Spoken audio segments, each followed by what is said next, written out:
శ్రీమాత్రే నమ. జై గురు దత్తాత్రేయ నమ. సింహరాశి వారికి ఈ వారం నుంచి వారి యొక్క అధికార హోదా మళ్ళా తిరిగి ప్రారంభం అవడం జరుగుతుంది.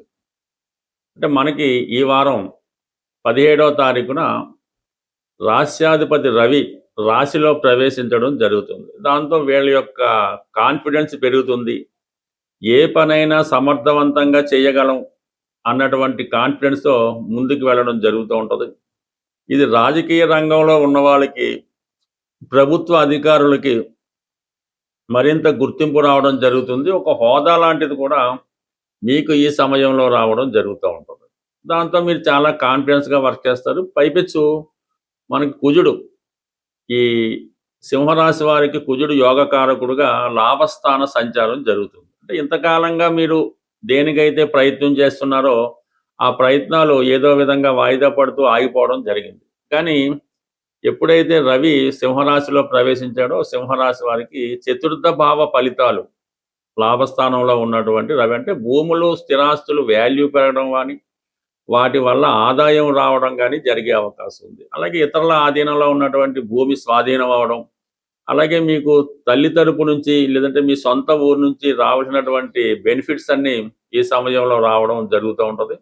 అలాగే మీ ఫాలోవర్స్ కూడా మీకు చాలా హెల్ప్ చేయడం జరుగుతూ ఉంటుంది. అలాగే ప్రభుత్వ సహకారం కానీ, డిపార్ట్మెంట్ వారి సహకారం కానీ మీకు రావడం జరుగుతూ ఉంటుంది. ఇక భాగ్యాధిపతిగా లాభస్థితి అది అదృష్టానికి సంబంధించింది. విద్యార్థులకి చాలా అనుకూలంగా ఉంటుంది. వాళ్ళు అనుకున్న విధంగా మంచి గురువు లభించడం కానీ, విద్యలో మంచి ప్రోగ్రెస్ రావడం కానీ జరుగుతూ ఉంటుంది. ఎవరైతే దూర ప్రాంతంలో కానీ విదేశం వెళ్ళాలని మీ ప్రయత్నాలు కొంతవరకు నెరవేరడం, అదే విద్యార్థులకు కూడా కానీ, ఏదైనా వ్యాపారస్తులు కానీ ఆర్థిక పరంగా కొన్ని కార్యక్రమాలు అయిపోతుంటాయి. చేతిలో మనీ రొటేషన్ అవ్వక కొన్ని సకాలంలో చెల్లించలేకపోతుంటారు. అటువంటి వారికి ఈ సమయంలో మీకు రావడం ధనం వస్తుంది. అలాగే సెటిల్మెంట్ కూడా తొందరగా చేయడం జరుగుతుంటుంది. ఎందుకంటే లాభంలో ఉన్నటువంటి కుజుడు ఎంత బెనిఫిట్స్ ఇచ్చినా వ్యయస్థానంలో ఉన్నటువంటి గురువు అంటే న్యాయసమ్మతంగా మీరు ఎవరికైతే ఏది ఇవ్వాలో, ఏదైతే బాధ్యత ఉన్నదో, అది పిల్లల కొరకు అవ్వచ్చు, శుభకార్యాలు అవ్వచ్చు, ఏదైనా సరే వచ్చిన ధనాన్ని వచ్చినట్టునే చక్కగా సర్దుబాటు చేయడం జరుగుతూ ఉంటుంది. అలాగే బుధుడు కూడా మీకు ప్రస్తుతం వ్యయస్థాన సంచారం అంటే ధన లాభాధిపతిగా వ్యయస్థానంలో ఉండడం వల్ల ఇది బ్యాంక్ చెల్లించినటువంటి ఇన్స్టాల్మెంట్, ఫైనాన్స్ వగైరా వగైరా మొత్తం మీద సెటిల్మెంట్లు కూడా చాలా వరకు తూచా తప్పకుండా అనుకున్న సమయానికి ప్రతిదీ కూడా తీర్చివేయడం జరుగుతూ ఉంటుంది. ఇక ఇంకోటి ఏంటంటే మనకి ధనస్థానంలో శుక్రుడు, మరి శుక్రుడు ధనస్థానంలో దశమాధిపతిగా ఉండడం వల్ల వృత్తిపరంగా మీకు అనుకూలత ఏర్పడుతుంది. అయితే కుటుంబంలో ఉన్నటువంటి స్త్రీలకు కూడా ఏదో ఆదాయం రావడం వల్ల కానీ, వాళ్ళు మీకు సహకరించడం కానీ జరిగే అవకాశం ఉంది. బట్ అలాగే ఏదో ఒక శుభకార్యం, ఏదో ఒక శుభవార్త మీ కుటుంబాన్ని చాలా ఆనందింపజేసే అవకాశం ఉంది. సో మొత్తం మీద ఏంటంటే కుటుంబ అవసరాల కోసం కుటుంబంలో స్త్రీలకి కొద్ది విలువైన వస్త్రాలు, ఆభరణాలు, ఎంటర్టైన్మెంట్ సంబంధించినవి ఎలాంటి ఆర్టికల్స్ లాంటివి కూడా కొనే అవకాశం ఉంది. బట్ ఏదైనా మీకు ఈ శుక్రుడు 2వ స్థానంలోను, గురువు 12వ స్థానంలో ఉండడం వల్ల ఏదో ఒక మంచి కార్యక్రమాలు చేపట్టడం, అలాగే ఆరోగ్యపరంగా కొన్ని జాగ్రత్తలు కూడా తీసుకుంటారు. బట్ ఎంతైనా సరే ఈ సింహరాశి వారు ఈ వారం ఏదో విధంగా అధిక శ్రమ వల్ల, వేరే కారణాల వల్ల కొద్దిపాటి అస్వస్థతకో, హెల్త్ పరంగా వీక్ అవ్వడమో జరిగే అవకాశం ఉంది. బట్ అయినా అది లెక్క చేయకుండా మీరు చాలా ఉత్సాహంగా మీ పనులు పూర్తి చేయడం జరుగుతూ ఉంటుంది. అది ఇవన్నీ అనుకూలంగా ఉన్నప్పటికీ కూడా అష్టమ శని ప్రభావం మరికొంత ఇబ్బంది పెడుతూ ఉంటుంది. ఎంత కష్టపడినా, ఎంతమందికి ఎంత సాటిస్ఫై చేసినా ఏదో ఒక విమర్శ మీకు రావడం జరుగుతూ ఉంటుంది. కొన్ని పనులు మధ్యలో ఆగుతుంటాయి. అలాగే ఏదో విధంగా కావాలనే కొంతమంది వ్యక్తులు మీకు ఇబ్బంది పెట్టే ప్రయత్నం అంటే మీకు తలనొప్పిగా మారుతూ ఉంటారు. ఎప్పుడు జాగ్రత్తగా పనిచేస్తుంటాడు, టైంకి వచ్చేవాడు సడన్గా ఏదో ఇబ్బంది పెట్టడమో, మానేయటమో, సమయానికి రాకపోవడము, మనం చెప్పింది వేరే విధంగా వాడు సొంత తెలివితేటలు ఉపయోగించడం, అలాగే ఏంటంటే పనివారి వల్ల, మీ సహాయకుల వల్ల కొన్ని తలనొప్పులు, కొన్ని ఇబ్బందులు యాస్టిగా తప్పకపోవచ్చు. కామన్గా ఇవి ఉంటుంటాయి. బట్ ఏదైనా మీ దగ్గర పనిచేస్తున్న అసిస్టెంట్స్ కానీ, మీ సహాయకులకు కానీ ఎప్పటికప్పుడు వాళ్ళ మీద కూడా ఒక దృష్టి పెట్టి వాళ్ళని ఎప్పటికప్పుడు యాక్టివ్ చేస్తూ ఉంటేనే ఇటువంటి ఆటంకాలు రాకుండా ఉండే అవకాశం ఉన్నది. బట్ ఏదైనా రాశి యందు కేతుగ్రహ సంచారం చాలా లిబరల్గా, చాలా శాంతంగా వ్యవహరిస్తూ ఉంటారు. సప్తమంలో ఉన్నటువంటి రాహు మీ యొక్క ప్రత్యర్థులు మిమ్మల్ని ఏదో విధంగా అణగదొక్కాలనే ప్రయత్నం చేస్తుంటారు. ఈ పోరాటం ఎప్పుడు సాగుతూనే ఉంటుంది. బట్ ఏదైనా ఇప్పుడు మన సింహరాశి వారికి కుజుడు చాలా బలంగా ఉండడం వలన ఎవరు ఎన్ని విధాలుగా ఇబ్బంది పెట్టినా అనుకున్న పని అనుకున్న సమయానికి పూర్తి చేయడం జరుగుతుంది. ప్రధానంగా ఈ ఈ శ్రావణ మాసంలో మనం ప్రవేశించాం కాబట్టి ఆర్థిక పరంగా విపరీతమైనటువంటి రుణ సమస్యలు ఎవరైతే ఉన్నారో వారి యొక్క బాధలు తీరడానికి, అంటే మీ యొక్క బాధ్యతలు తీరడానికి, అప్పులు తీరడానికి శ్రావణ మాసం చాలా ఉపయోగపడుతూ ఉంటుంది.